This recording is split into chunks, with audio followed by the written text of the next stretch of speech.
صل على محمد وآل محمد.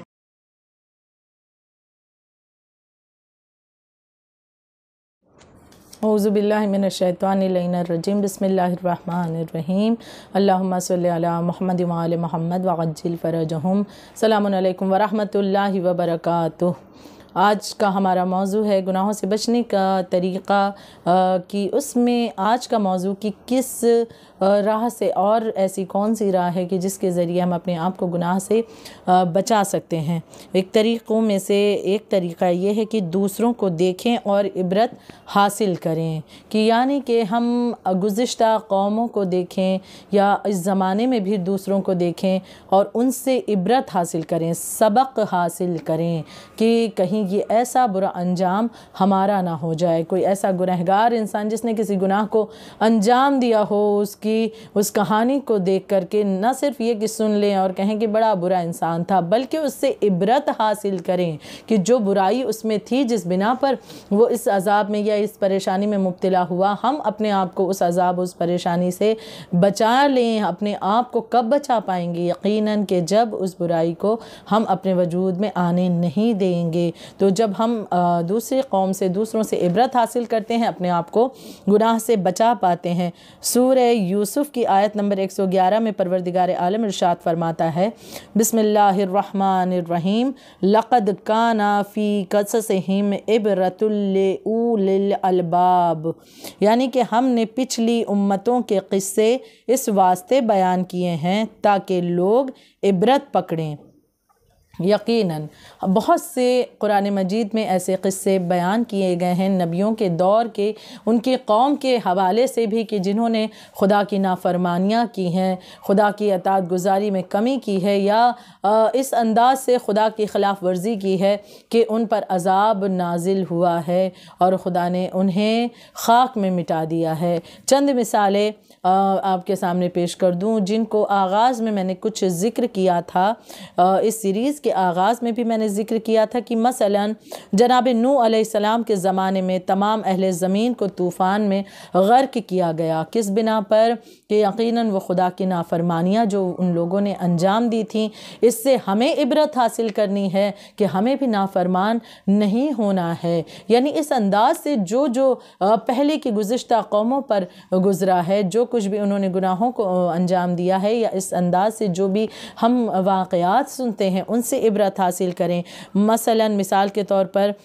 دوسری مثال قوم لوط کی بستیوں کے متعلق، کہ کس طرح سے قوم لوط پر عذاب نازل ہوا اور جس گناہ کے تحت کہ جو آج زمانے میں بڑا عام بھی ہے، اور وہ گناہ ایسا برا عمل کہ جس کی بنا پر اللہ نے بہت روکا، لیکن اس پر لوگ نہ رکے، وہ قوم نہ رکی اور اس وجہ سے اللہ نے عذاب نازل کیا. اس سے عبرت حاصل کریں. ابلیس ملعون جو کہ بڑا عابد و زاہد تھا، لیکن خدا کی نافرمانی اس نے کی ہے، خدا کے حکم کو ماننے سے انکار کیا ہے، لہٰذا خدا کی بارگاہ سے نکالا گیا ہے. یہ بھی ہمیں یہاں سے کیا عبرت لینی ہے؟ یقیناً اس میں بھی ہمارے لیے سبق چھپا ہوا ہے جس سے ہم خود کو گناہ سے بچا سکتے ہیں، کہ انسان متکبر نہ ہو، غرور نہ اپنے وجود میں لانے دے، کیونکہ غرور کی وجہ سے ہی، غرور کا مارا ہی ابلیس تھا کہ خود پر اتنا متکبر ہو گیا، اپنے آپ پر اتنا غرور کرنے لگا کہ مجھ سے بہتر بھلا کیسے مٹی سے بنا ہوا آدم کیسے ہو سکتے ہیں، میں تو آگ سے بنا ہوا، میں تو زیادہ آگ فضیلت والی ہوتی ہے. یعنی اس انداز سے جب اس میں غرور پیدا ہوا تو لہٰذا خدا کی بارگاہ سے نکالا گیا. ایسے بہت سی مثالیں پائی جاتی ہیں کہ جس کی بنا پر ہم ان سے عبرت حاصل کر سکتے ہیں. یہ تو بات ہوئی گزشتہ قوم کی. آج ہم زمانے میں بھی دیکھیں بہت سے ایسے افراد ہیں، مثال کے طور پر کوئی ظالم و جابر ہے، ہم دیکھ رہے ہیں کہ بڑا ظالم ہے، لیکن اس کے باوجود بڑی عیش و عشرت کی زندگی گزار رہا ہے، بہت ہی اچھی زندگی ہے، لوگوں پر ظلم کرتا ہے، رشتہ داروں پر ظلم کرتا ہے، پریشان کرتا ہے، اذیتیں دیتا ہے، لیکن بڑی سکون کی زندگی ہے، لیکن اس کے انجام کو کچھ دنوں بعد جب ہم دیکھتے ہیں تو اس سے ہمیں سبق لینا چاہیے کہ وہ انسان جو ظالم تھا خدا نے اس پر کس طرح سے عذاب نازل کیا۔ ہو سکتا ہے دنیا میں عذاب نہ ہو، لیکن اللہ نے ظالم کے لیے بہت دردناک عذاب کا وعدہ کیا ہے، یہاں تک کہ اس کی ظالم کی مقبول عبادتیں بھی جو ہے مظلوم کے حصے میں ڈال دی جاتی ہیں۔ تو یہ ایک ظلم کے اعتبار سے بھی ہم عبرت حاصل کر سکتے ہیں۔ اپنے اطراف میں ہم نگاہوں کو دوڑائیں، بہت سی ایسی چیزیں ہیں جو ہمیں سبق دیتی ہیں، سکھاتی ہیں کہ کس طرح سے اپنے آپ کو ہم اس زمانے سے بہت کچھ عبرت لے کر کے بہتر اپنے آپ کو بنا سکتے ہیں۔ مثال کے طور پر اس دنیا میں بہت سی چیزیں ایسی ہیں کہ ایک پیاری سی بات کہ مثلا ایک بچے کی ولادت بھی ہوتی ہے تو اس سے بھی ہمیں کچھ سیکھنا ہے اور اس سے عبرت لینی ہے کہ ایک بچہ کی اس دنیا میں جب پیدا ہوا، ہم یہ اب اس سے عبرت لیں کہ ایک نئی نسل دنیا میں آئی، یعنی اب ہم جو کہ اس دنیا میں بہت عرصے سے ہیں اب تک کے، تو ہو سکتا ہے اب ہمارے جانے کا وقت دھیرے دھیرے قریب آ رہا ہے، لہٰذا اب ہمیں اپنی تیاری کو اور تیزی سے کرنا ہے۔ کہاں کی تیاری؟ آخرت کی تیاری ہمیں انجام دینی ہے، لہٰذا اس کے اعتبار سے ہم غور و فکر کریں۔ دنیا کی آگ کو دیکھیں تو جہنم کی آگ کا تصور کریں کہ دنیا کی آگ ہمیں اس طرح سے جلاتی ہے، اتنی اذیت دیتی ہے، تو دنیا کی ایک آگ جبکہ اس سے کہیں زیادہ شدت جہنم کی آگ میں ہوگی، اس کو کیا ہم برداشت کر پائیں گے؟ لہٰذا اس کے ذریعے ہم وہاں سے کنیکٹ کر کے عبرت حاصل کریں۔ کسی کے انتقال کی خبر سنیں تو خود کو بھی ہم اس فکر میں لگا دیں کہ ہمارا بھی وقت نہ جانے کب قریب آ جائے اور اس دنیا سے کوچ کرنا پڑ جائے، کہیں ایسا نہ ہو کہ ہمارا دامن خالی ہو اور ہمارے دامن میں وہ اعمال نہ ہو جو پروردگار عالم ہمیں دیکھنا چاہتا ہے۔ لہٰذا اپنے آپ کو باعمل بنائیں، اپنے دامن میں اعمال کا ذخیرہ کریں، اس انداز سے اپنے آپ کو بہتر بناتے ہوئے چلیں، یعنی عبرت حاصل کرنی ہے ہر اعتبار سے۔ آج جس عالم میں ہیں اس پر غرور نہیں، بلکہ اس کے ذریعے ہم عبرت حاصل کریں، نہ جانے یہ کب چیزیں چھن جائیں۔ ایک مثال غرور کے اعتبار سے بھی